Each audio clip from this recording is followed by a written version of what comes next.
Banyak yang masih belum bisa membedakan produk batik konvensional dan batik printing.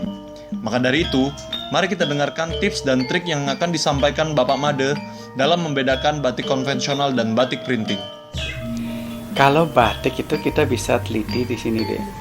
Satu adalah goresan tangan itu kelihatan. Ada motif-motif itu memang tidak bisa dibuat persis. Mirip ya motif itu. Kemudian tetapi tidak bisa persis seperti di printing. Posisi warna itu juga ada warna yang mungkin agak keluar dari garis, kemudian mungkin kurang di dalam garis gitu ya. Nah, disitulah letak batik. Kemudian yang kedua, batik itu begini, ada ketidaksempurnaan di dalam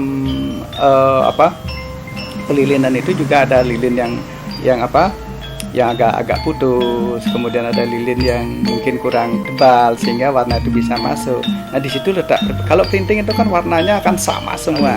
Kemudian yang berikutnya adalah kalau batik itu sisi depan dan sisi belakang itu tidak jauh berbeda.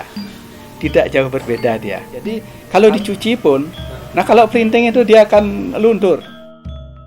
Itulah tadi penjelasan tentang tips dan trik cara membedakan produk batik printing dan produk batik konvensional.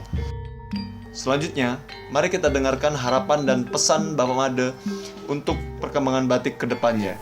Saya sangat berharap sekali Indonesia ini batiknya bangkit hampir di seluruh Indonesia. Harapan saya seperti itu. Mungkin kalau bisa, karena kita sudah diakui oleh UNESCO bahwa batik itulah budaya asli Indonesia.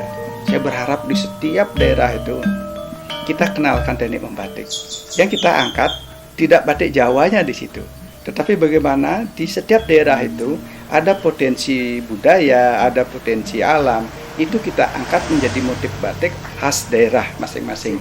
Nah, ini kalau harapan saya itu bisa terwujud dengan baik, mungkin Indonesia ini tidak ungkapan kosong ya UNESCO. Inilah Indonesia, punya batik yang luar biasa. Di masing-masing daerah itu punya batik dengan ciri khas masing-masing. Nah, ini harapan saya seperti itu.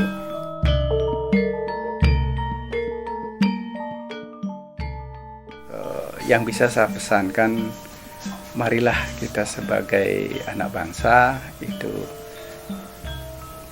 belajar mencintai batik, kemudian belajar memahami batik, dan berusahalah belajar untuk membedakan mana yang batik, mana yang printing.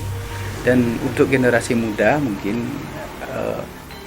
mari kita sama-sama untuk mencintai batik ini sebagai bagian seni budaya yang harus kita lestarikan bersama, harus kita cintai. Bahkan mungkin kalau bisa dari dini perlu kita memberikan edukasi kepada anak-anak bangsa, mungkin yang masih duduk di SD, di SMP, di SMA.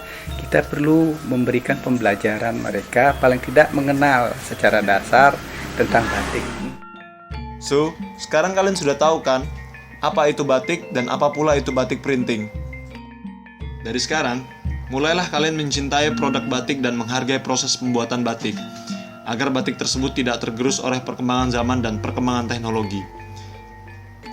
Sampai jumpa di pembahasan selanjutnya ya.